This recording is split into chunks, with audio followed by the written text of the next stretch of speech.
Turning now to Massachusetts, where a jury has been seated in the retrial of Karen Reed. Well, the defense team is very optimistic, and they say that they believe that these 18 people that are going to hear the case will be fair. They were all smiles when they left just moments ago down the courthouse steps here in Dedham, Massachusetts, after a jury has now been seated after 10 days of jury selection in this retrial for Karen Reed. Over 3 weeks of this process. Here's how it played out. 18 jurors have been seated. The split is 9 and 9. That includes 9 men and 9 women.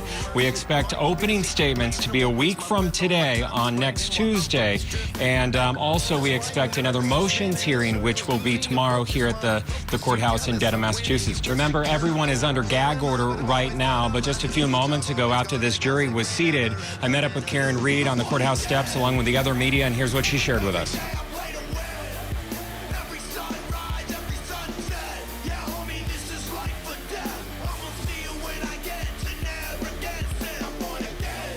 Karen, how do you feel about the jury being seated? Stay. I'm pleased. We're loaded for bear, ready to get the show on the road, and we're happy with the whole process today. Karen, how do you feel about Hank Brennan planning to use your interviews in his opening statement? Come at me. That's what your dad Sound like your dad. I may have seen it. I would not have said anything that I wouldn't say again. Are you pleased to have more time than openings Tuesday? Did you guys originally hoping to get more time? We're ready right now. Are you happy with these jurors, these 9 men and 9 women? Very pleased, You've seen absolutely. them Yep, and I believe they're them? truthful and they were questioned thoroughly. So I have confidence in. How will you be spending the weekend? Do you think you might testify this night? There'll be no comment. Are you feeling confident about your case? Always.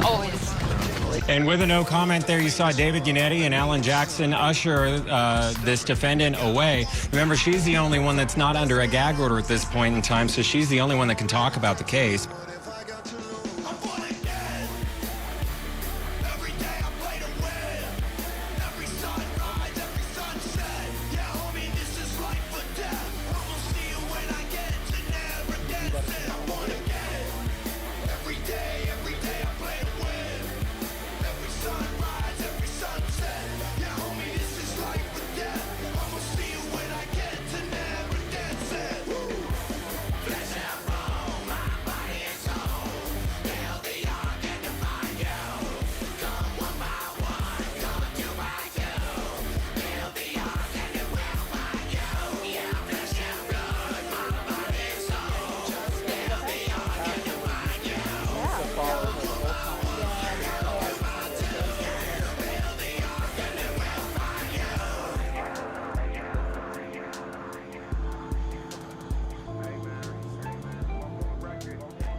There's no one else to get, no one else to get, right? No, that's it. Okay. That's the meeting. My first day here. That's what I thought. All right, very good. The father sometimes here. Okay. He'll say a couple things. I don't think he was here. Okay. There's Turtleboy, who's kind of popular too. No, I don't. I'd rather not. Like, and I think everybody's had enough of No, him. I don't care. Please, I'm done. You copy? I'm gonna cut. So Okay. This is going to be a very different trial from day one, from the get-go. And we also know that there's going to be different attorneys that are going to be delivering those statements to the 18 in the box that are going to be hearing it. That includes Alan Jackson will be delivering for the defense, and Special Prosecutor Hank Brennan, who wasn't on the case last year and newly appointed. He's going to be delivering those opening statements, and now we know. Canton police car running right now.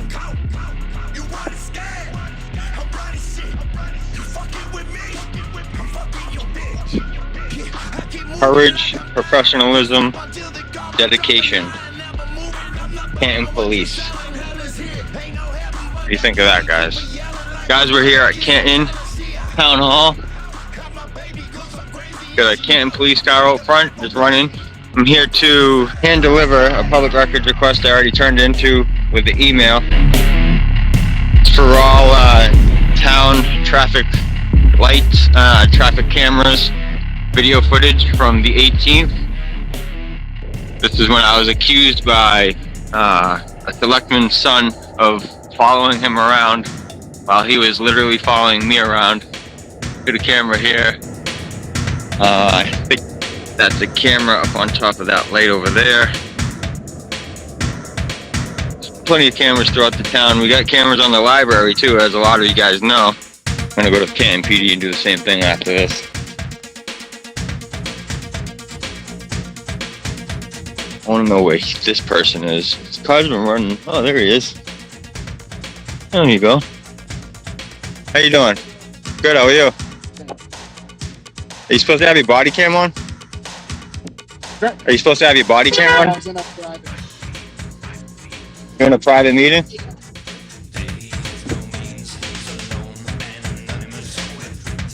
Should probably have it on just in case anything goes on in between there and the private meeting.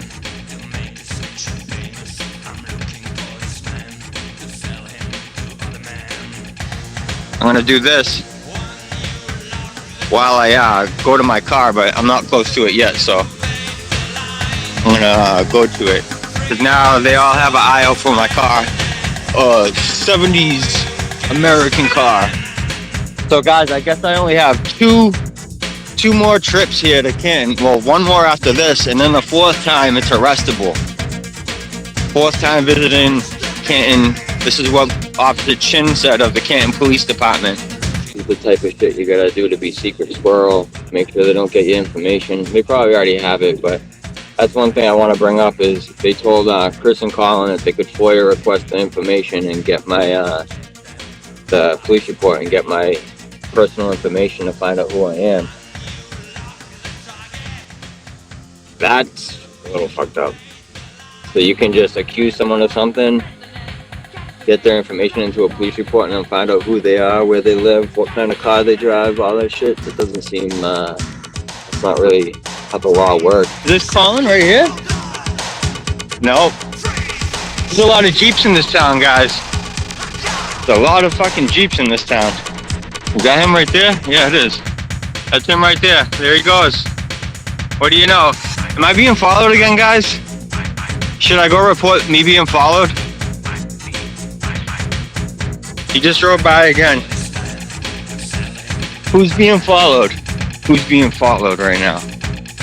And last time.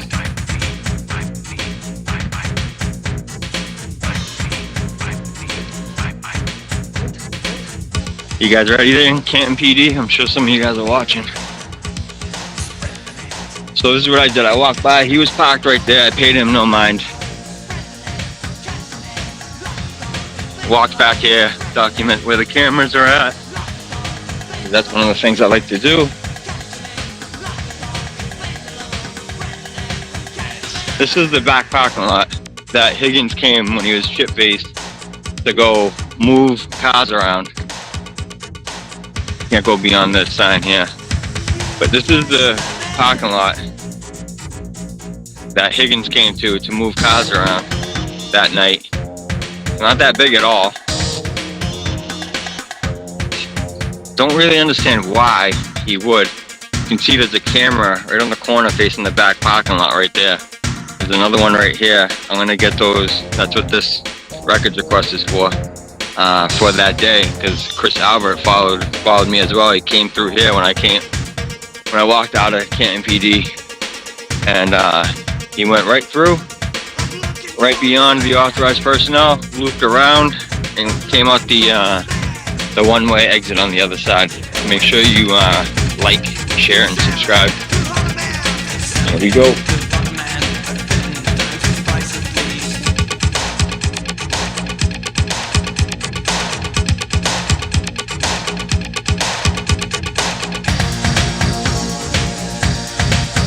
How you doing? Good. Can I get your name and badge number? Yeah, Lieutenant Lank, L-A-N-K. Oh, 827. Lank. I recognize that name from somewhere. 827. 827. I just want to turn this public records over hand it to you guys to make sure you received it. Okay. I did email it already. I know that the cameras here, they loop over after 30 days, so I want to make sure the footage that I'm asking for gets saved. Okay. So that's why I want to hand it and make sure you guys received it before the 30 days pass. Okay. So, Make sure she gets it. all right, thank you. Thank you. Oh, Lieutenant, actually, you might have an answer for me. I got a question. Yeah, I got a question. So on March 18th, Officer Chin took a police report from Colin Albert and Chris Albert.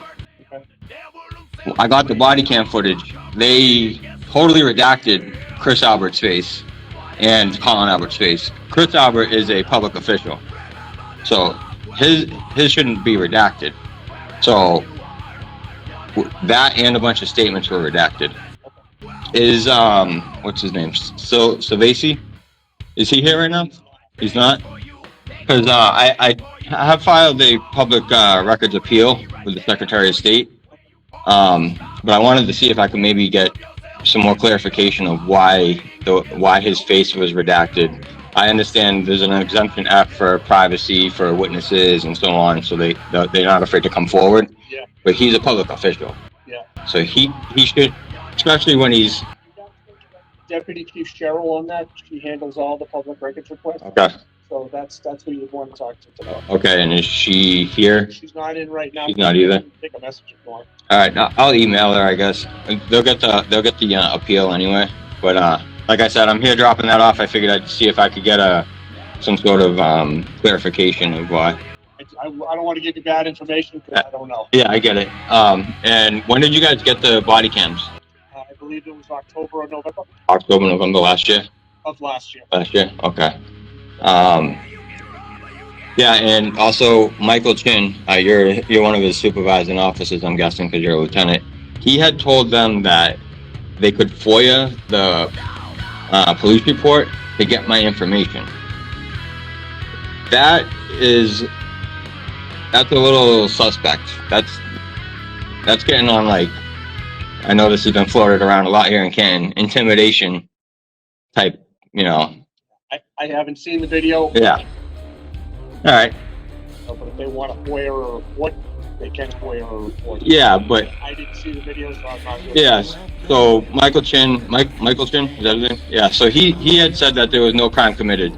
He went to the supervisor. They said no crime was committed. So therefore, my personal information, if you guys found it out, which I'm sure you did, because I got a pretty big channel. So my personal information shouldn't be added to any police report if no crime was committed, and I didn't give any information. So from what I have received so far with the police report, I haven't been identified or anything. But now that I've published the video, I've done public records through my channel's email, I'm pretty sure you guys have identified who I am now. So, not sure. okay. I don't know who you are. Oh, that's good. I'm glad. All right, because that day I was accused of following Colin Albert around town when I was only here to document the waterfall, where it is. I'm from North Shore, so I don't know the area, so I wanted to kind of get acquainted with what's going on with the Karen Reed case. So I went. Sir, let me just stop you. Is there something else I can get for you? Because I have other stuff that I got to do right now. Okay. Is there anything else that you need from me today? Well, I was the one being followed around, not Colin. Okay. So I was wondering, how do we go about that? Well, there was a report taken. Yeah. Yeah. So what? So should I file a report because I was followed around, or? Didn't you already come in here and speak with somebody? Not about that. I didn't know that they were accusing me of following them around like that and like trying to. So why don't you leave your info? I can have Officer Chin call you back. I can email him. I got his email address, so. Okay, so why don't you go through Officer Chin, since there's already a report on that day. Okay. You can try to help you out. All right, because he was trying to say, like, we can maybe get me for stalking, we can maybe get me for harassment, HPO orders. He is going on about all this stuff. And it was going off a hearsay of somebody that's paranoid because what he may or may not have done in a murder case. So I'm just curious, like, are people like me not allowed in Canton? And he said, like, if I come back for a fourth time, that's an arrestable offense.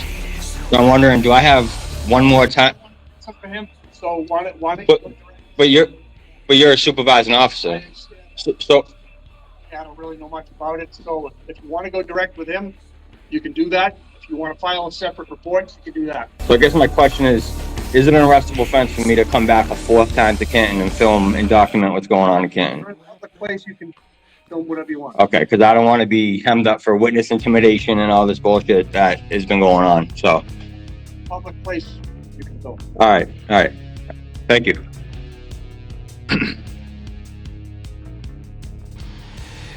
All right, guys, that was Lieutenant Lank. See if we got any followings going on here. He didn't want any part of that. He didn't want any part of that conversation. He was trying to get out as polite as possible, but he was trying to get the hell out of there. You guys want to come out here one night or for a couple days or whatever? Let's get some pressure on these guys and just let them know they're being watched by us, watching the watchers, you know, policing the police, and let them know that the world is watching. And Canton police car right by my car. Good thing I left my fucking thing running. Canton police car. I can't zoom in. Canton police car by my car.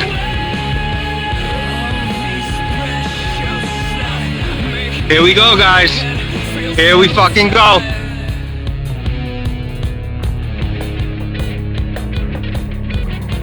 Another Jeep.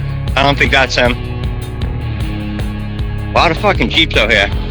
Canton PD was just at my car. It's gonna take him a while to pull around. Here he is right here. Fucking scumbag. Fucking retaliating right here. Hi! Hi! Yeah, you get my information, you piece of shit! 1440. Look at the McAlbert's got these fucking guys by the balls, kid. They want to find out who I am. There he goes, pulling in. See what sergeant we have there. This is all they need to do is get me fucking amped up like this and start targeting me. Because I came out here to fucking document what was going on. Get a first person perspective of where all the restaurants were and all that shit. Haven't heard one thing coming over the radio because they know I got a scanner. I'm sure that's why. They're probably all texting each other and shit. Who is in that fucking car right there? Car number 1440. Let me guess, it's that fucking asshole that I saw here. And then, if you haven't seen the video, it's Losif Crum. He got confronted in front of 34 Fairview, and they called him by first name, trying to be assholes, giving out his personal information. They're not allowed to use the CGIS system to get your personal information just because they want it. They have to use it for legal reasons. Right here. Patrol supervisor.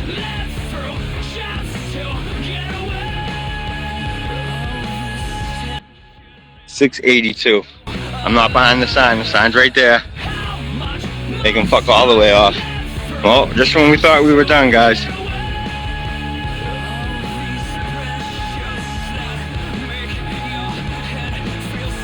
Here he is, Sergeant. Hi, sir. Hey, what's up? Why are you shaking, Sergeant Good? Shake, bud. Yeah, you are. What, do you got withdrawals, bro? What can I help you with? What were you just doing at my car? Checking on a car. For what?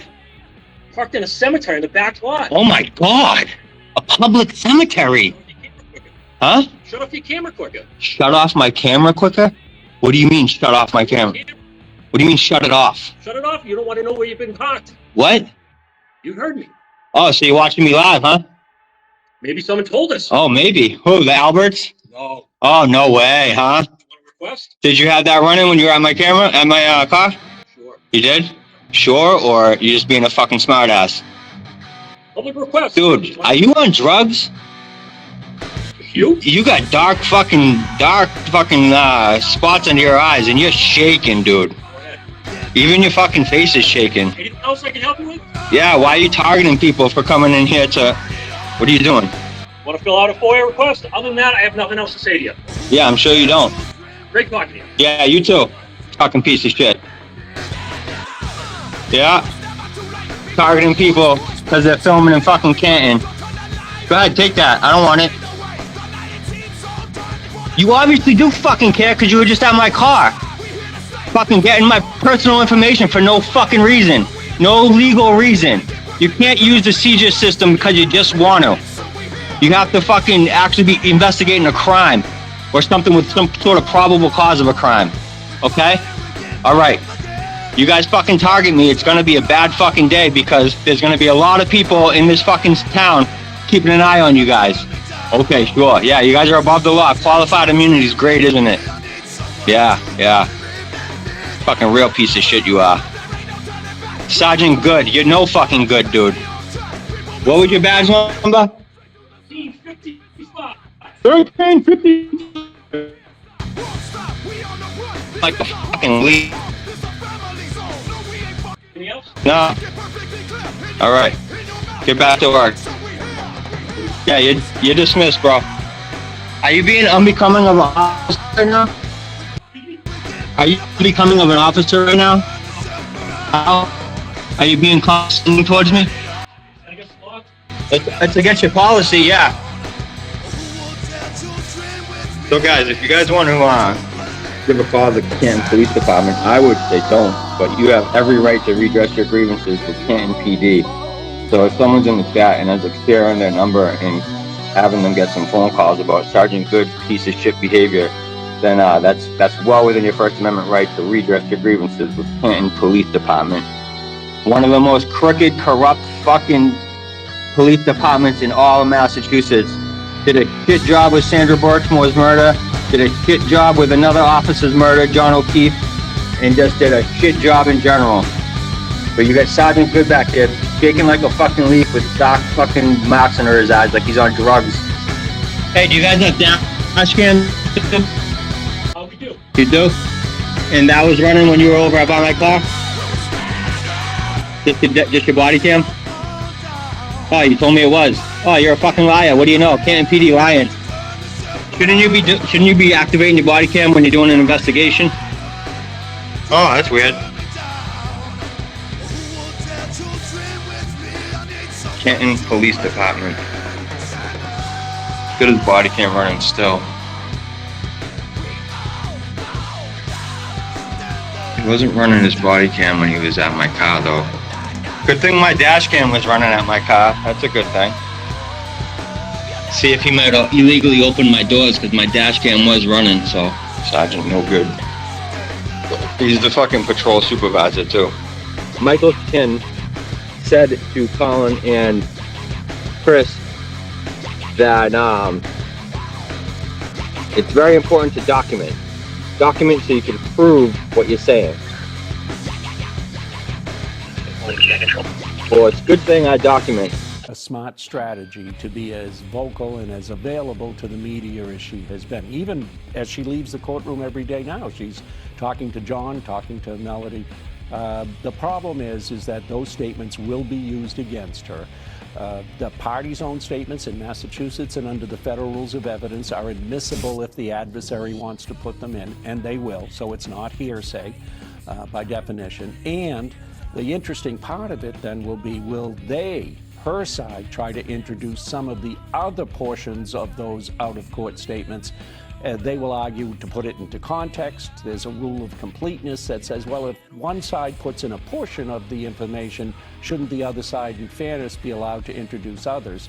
And they will very well may try to introduce information, one of the key pieces being, at some point she says, I saw John go in the house. She'd be the only person that puts him inside the house. So that'll be an interesting battle here. I sat for 8 hours over 2 days, so they certainly have lots and lots of video. No doubt. So. Yeah. All right. As we wait for opening statements to begin, we did get an interesting payroll document we'd like to share with our audience. Take a look at this. The trial hasn't even started yet, but Hank Brennan, the special prosecutor for the Commonwealth, has already racked up nearly $250,000 in costs to the taxpayer. So I want to ask you both about this. Michael, first to you, is this good value for money when it comes to just the legal aspect. And Sue, is there any potential political fallout around this? Because of course, this was the decision of an elected official. It is good value. I forget what his hourly rate is under the contract, but it's well below what he would be charging to a private client in a case of murder. So they're getting good value. The problem is there's a ton of hours involved in this case. We're far from done. That number's likely going to double before we're done. I think you're probably right. And so it's hard to tell the public that we're getting value at $250,000 or $500,000. Well, speak of the politics of this. Yeah, well, the money's in the budget. DA Morrissey's in charge of the budget. He can spend it the way that he wants. The question will be for voters, right, in Norfolk County. Was this the best decision to hire Hank Brennan? Was it the best decision to charge Karen with murder? Was it the best decision to retry her and charge her again with murder? We're not going to know the answer to that until voters go to the polls or until we have a conclusion to this race. I mean, I spoke to so many people during the first trial outside who didn't understand that they voted for district attorney, right? They didn't think of it as an elected office. They don't live and breathe it like we do. Right. And the thought that they could fire someone based on who they prosecuted or how they prosecuted, these are your tax dollars, right? And Norfolk County voters are going to have to decide if it was best spent that way. They all know who the elected official for DA is in Norfolk County now.